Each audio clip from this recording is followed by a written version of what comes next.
Bukan tujuan saya untuk dikenal banyak orang, jadi agak menjadi beban mental buat saya juga sih. Saya hanya mau dikenal dengan komunitas tuli aja. Teman tuli gini, Winda kamu S1-nya psikologi ya? Iya. Saya mau curhat gitu.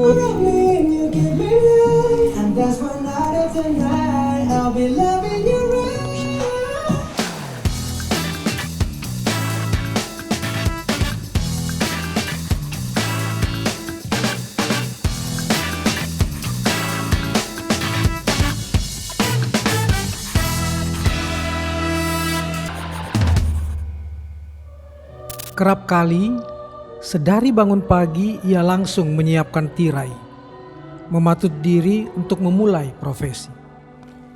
Menjadi penyambung antara dunia hingar-bingar penuh suara dan kata dengan dunia sunyi dan sepi. Di sana, ia temukan dunianya.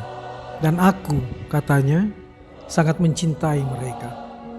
Yang berbicara tanpa suara, tanpa kata-kata. Hanya cinta.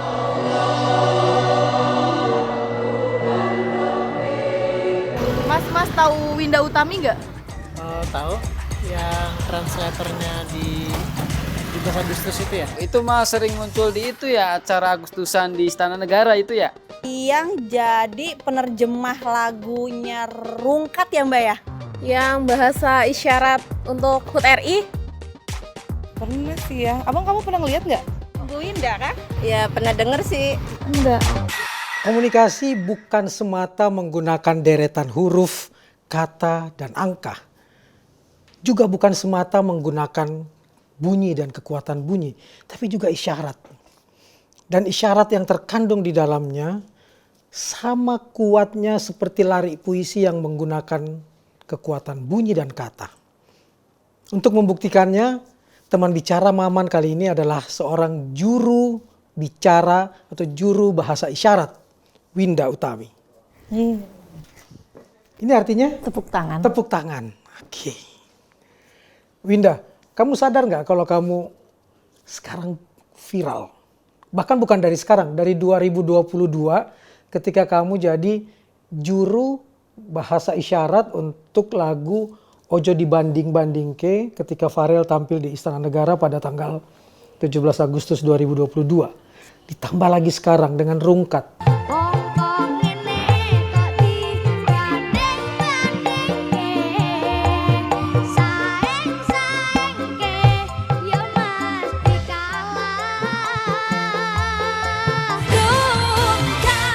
Ente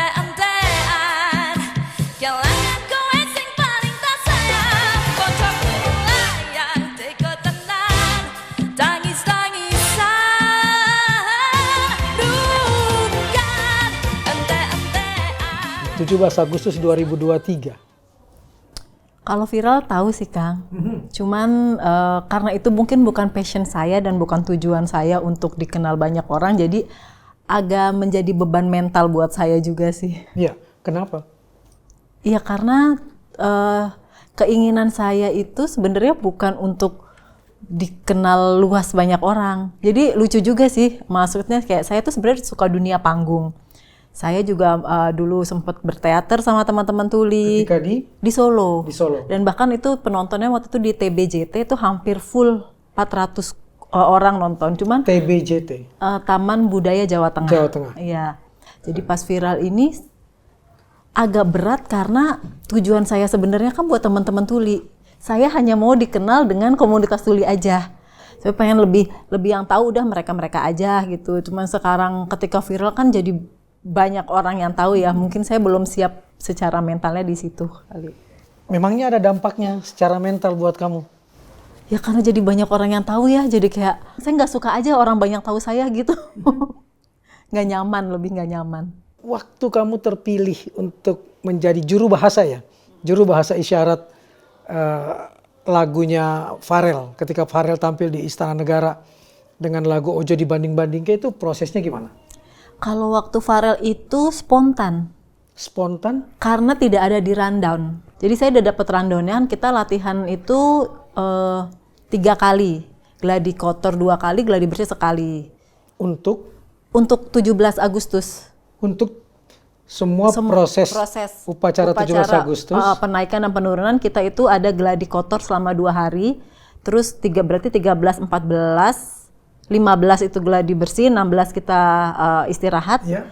17 kan baru acara. Sorry, mundur dikit. Keterpilihan kamu di situ karena Kalau di Farel di 2022 itu dari Kementerian Sekretariat Negara kan melalui Kominfo minta ke lembaga saya. Lembaga saya namanya INASLI. Asosiasi Penerjemah Indonesia, Sign Language Indonesia. Dari lembaga saya itu mengirimkan beberapa nama sebenarnya. Lalu sesuai dengan persyaratan dari Kementerian Sekretariat Negara, itu akhirnya terpilih saya dan rekan saya namanya Loretta. Berdua. Dan rundown saat itu belum ada Farel di dalamnya. Belum ada, tidak ada bahkan. Tidak ada nama Farel. Sampai tanggal 17 pun tidak ada. Tapi begitu saya lihat Viti, pas mulai acara di tanggal 17 ya ada Viti, kok ada gambar anak kecil, ada namanya Farel. Saya tanya sama panitia yang ada di situ dari kementerian, saya tanya, "Ibu, ini siapa ya? Kok ada anak kecil di sini? Ini namanya, sedangkan namanya nggak ada." "Oh, itu untuk Bapak aja nanti pribadi." Oh, dibikin surprise. Nggak tahu ya, karena di rundown itu nggak ada. Nggak ada. Baik. Terus tiba-tiba aku pikir berarti memang untuk private-nya internal. Iya, internalnya Pak Jokowi gitu. Pas lagi jalan, kok tiba-tiba si Farel ini keluar. Loh, kok dia ada di lapangan nih gitu. Dia mau nyanyi apa gitu kan, saya juga nggak tahu. Itu juga kita sempat sama kru itu sempat ribut gitu ya, kayak ini Mbak mau dihilangin aja nggak JBI gitu kan. Khusus di adegan itu? Iya. Di bagian itu? Iya, karena nggak tahu kan dia bakal nyanyi lagu apa. Terus lagunya apa Mas? Ojo dibanding-banding ke. Tar dulu, saya masih nggak tahu ini lagu. Begitu saya denger musiknya, oh aku pernah denger lagu ini. Karena waktu itu lagu juga lagi viral kan. Ya. Oh aku sering nih denger lagu ini gitu. Udah biarin, nggak apa-apa, jalan aja. Kebetulan saya juga orang Solo, jadi ngerti bisa, lah. Iya. Gitu. Dan akhirnya berarti tanpa latihan sama sekali. Tanpa latihan. Dan kamu mengambil ekspresi dan gaya yang kemudian jadi viral itu, yang menurut saya berbeda dengan teman-teman JBI yang lain, spontan di situ. Iya, karena itu Kang balik lagi ke background saya kan, saya memang suka teater. Dan pernah main teater juga kan, bahkan itu sama teman-teman tuli main teaternya. Saya dulu pas pribadi tanpa tuli ya, saya tuh lebih suka di belakang layar, jadi ngurusin make up, ngurusin kostum karakter kayak gitu. Pas sama teman-teman tuli saya baru mau tampil di depan layar, tapi itu harus sama tuli. Kalau enggak saya nggak mau, saya mending ngurusin yang lain lah gitu kan. Dan kenapa mungkin saya berbeda dengan JBI lainnya itu karena mungkin ada ketertarikan di dunia di dunia teater itu. Teater, terus seni musik kayak gitu-gitu. Dan jenis bahasa isyarat yang kamu pakai waktu itu? Bisindo, Kang. Bisindo itu kepanjangan dari? Bahasa Isyarat Indonesia. Bahasa Isyarat Indonesia. Ada berapa jenis sih bahasa isyarat?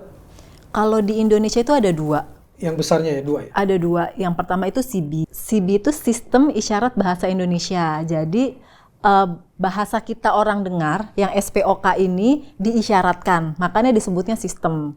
Kalau Bisindo itu Bahasa Isyarat Indonesia. Mereka punya struktur bahasa sendiri dan lebih visual. Lebih visual? Yep.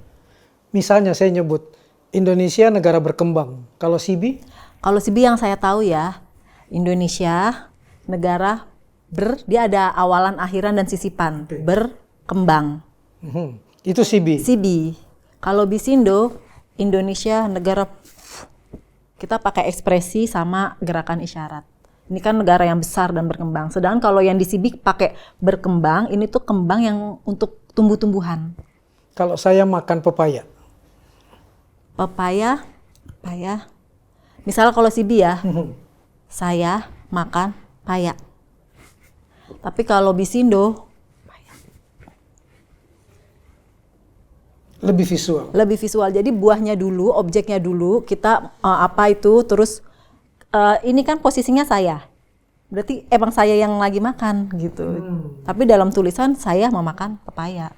Dan ketika dirimu menjadi juru bahasa isyarat untuk upacara 17 Agustusan waktu itu, termasuk kemudian memandu kita untuk memahami apa yang dinyanyikan oleh Farel, kamu yakin teman tuli semuanya juga paham itu?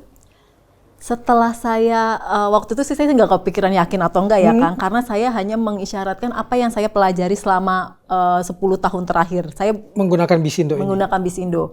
Begitu sudah rame itu saya langsung tanya sama teman-teman tuli, kamu ngerti nggak, paham nggak?